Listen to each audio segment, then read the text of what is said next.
Welcome back to Let's Talk Whisky. I've got a kind of an older bottle this week, a little bit of a story behind it. As you can see, the cork might not fit. This bottle was gifted to me by one of the followers, Danny Keenan, and I got it, and at the time could not see through. It was so much char, so much everything in it, and it was so hazy, and that can happen with non-chill filtered whiskey, which this whiskey is. This is a Miltonduff. We don't see much Miltonduff out there, and we'll get into the story about why we don't see that in a second. This was distilled in 2005 and bottled in 2014. It's an 8-year-old Miltonduff Speyside whiskey, single malt. This is the Provenance series by Douglas Slainte.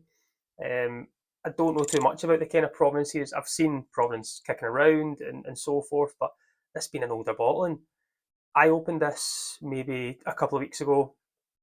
I was gifted it a wee while back, and when I opened it, I reached out to Danny and says, I think it's corked. I think something's wrong with it. But the thing I think it needed was to breathe. I had to put a new cork in it, so I'll try and see if we can get a pot, but I don't think we will. This is why you keep your corks, just in case one of them doesn't work. So we'll get it in the glass. Drip there, don't fall down. There we go. So I've had to use a different cork because the other one broke again. Sometimes with older bottles that haven't been opened from 2014, this has been in the bottle for 10 years from bottling date, right? It's a long time. And this is non-chill filtered natural colour. I'm hoping if I do this, maybe the char from the bottom will come out. So it's got all the good stuff in there. It's not filtered, which is amazing. And it's the kind of rawness of that cask. It's this big sherried whiskey. Miltonduff itself, being a Speyside distillery owned by Pernod Ricard, is about to become the third biggest distillery in Scotland. He's got planning permission to expand the distillery itself. I think they're going to be able to produce 16 million litres, which is great. But you're probably thinking, why do we never see Miltonduff? Miltonduff itself is the kind of prime ingredient or the prime whiskey in Ballantine's blended malt, which is the second biggest selling Scotch whiskey or whiskey in, Scotch whiskey in the world. You're looking at Johnnie Walker Red, I think, is the first. So being able to have this expansion is going to give them a chance to get up there and become this major player in the blended game. On its own, this is, I think, will be the first ever Miltonduff I reviewed, and probably the first Miltonduff I've had. I think they do a 15-year-old, which was a part of their core range. Again, I've never seen it out and about. I think they released maybe a 19-year-old for the Asian market as well. Usually with these kind of distilleries that are built for the kind of blending processes, everything is kept for that, and they don't let us see the single malt side of it, which is fine to an extent. But this here gives us a lot of information on it. As I say, it was distilled in autumn 2005 and bottled in the summer 2014, so it's nearly 9 years old, probably just shy of being 9 years old. And it's non-chill filtered, natural colour, and bottled from a refill sherry puncheon, as we can see by the colour. I'm hoping this, you can't see my silly face through it, but it's so hazy, all natural. And look at the bottom of this. Look, can you see the darkness? It's unbelievable. All that good stuff. Given a whiskey the way it should be, it's like, hopefully, I don't want it to drip out the bottom, but look at the bottom of that. It's amazing. Absolutely amazing. So now I've woken up, I've disturbed it a wee bit. That's fine. I'm not too fussed.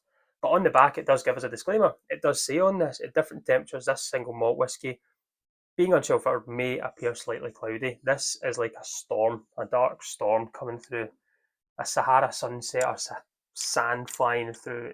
It's great. It's really cool to see, because a lot of whiskies can say they're unchill filtered natural colour, but they're never that hazy for me. So this is the kind of haziest one I've ever came across, which isn't an issue. So we're looking at a Speyside character here. We're looking at a character I'm not used to. I'm not sure what to expect. When I did try this the first time, as I say, it was quite rough and not ready. I've had a couple of drams since, kind of during whiskey night, so I've not really had a time to sit and really explore this whiskey in itself. So I'm hoping today that changes. I remember my first thoughts with it, and it wasn't the best because, as I say, it'd been in the bottle for so long and just never had that time to breathe. And I'm a kind of firm believer in that whiskey does need time to breathe at times. Some bottles can have a tight neck pour.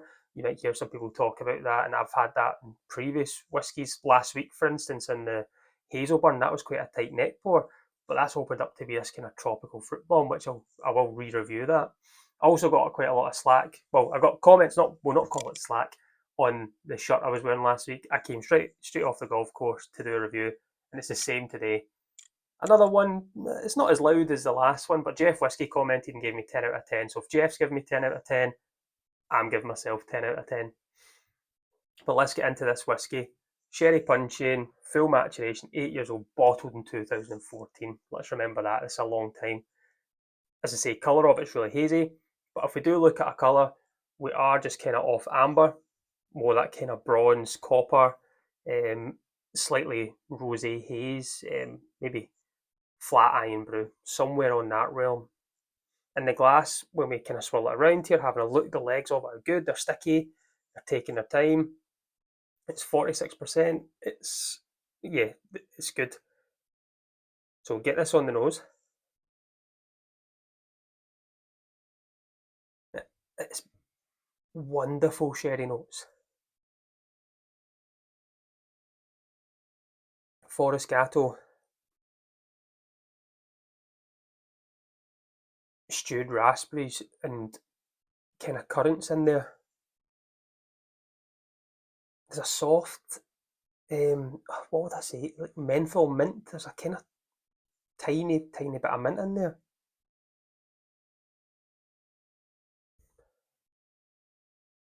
There's no peat whatsoever, but there is this kind of, it feels like a soft char in there, like caramelized char. If this puncheon it's a refill, maybe when it's been a refill, it's been stripped back, there is that kind of soft layer of that deeper notes that can be in the wood from the previous sherry it's been in there. But Gatto, kind of soft mint, kind of, and that charred wood. It's a great, it's a great balance, great combination. Love that. Slightly toasted maybe as well. It's weird.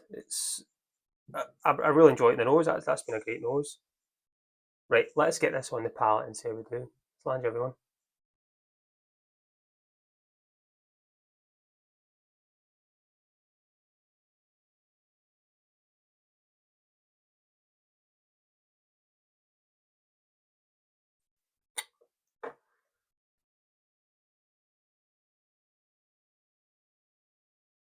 You can tell that that's non-chill filtered. Sticky, chewy. That kind of mint, that menthol stain there, that kind of cleanness of it. In the backdrop, we're still getting that stewed fruit, maybe spiked stewed fruit. It's not that super sweet. There's a kind of little bit of cinnamon at the end, maybe a ginger biscuit at the end there with the sherry. But again, it's so chewy. You feel like maybe in between you might have to drink water with this because it's got such a fantastic mouthfeel. And it's so bizarre. I wish I did review this the day I got it to open it, but when I looked at the bottle, I couldn't. I had it beside the radiator, and I just couldn't get the haze to disappear. It was so different. When I finally opened it, I'd had it with my stepdad, and we were like, "Oh, this is a wee bit off," and I just thought it was, but now it's been able to open up. It feels at home. It feels welcome. We've introduced, and now he's like, "Okay, I'm ready to show the potential of what's in this bottle." Can't get away from that mint. Can't get away from the stewed fruits. I can't get away from the char.